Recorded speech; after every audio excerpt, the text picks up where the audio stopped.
Isinasagawa ng command conference ang Isabela Police Provincial Office na pinangunahan ni Police Colonel Manuel B. Bringas, Acting Provincial Director, noong ika-12 ng Enero nito lamang taon sa Isabela Police Provincial Office Function Hall na dinaluhan ng mga opisyal at hepe ng pulisya mula sa buong lalawigan. Sa nasabing aktibidad, ginawaran ng Certificates of Recognition ang mga natatanging police units, kabilang ang mga city at municipal police stations at ang Provincial Mobile Force Company bilang pagkilala sa kanilang mahusay na pagganap at operasyonal na tagumpay noong nakaraang taon. Nagkaloob din ang pamahalaang panglungsod ng ilagan ng cash incentives sa mga karapat-dapat na unit at tauhan bilang pasasalamat sa kanilang tapat at masigasig na serbisyo.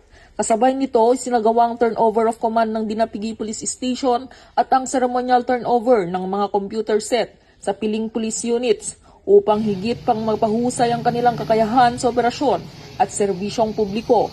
Dito sa Police Regional Office 2, ako ang inyong Police News Network Correspondent, Patrolwoman Ledesma, alagad ng batas, taga-taguyod ng Balitang Pulis.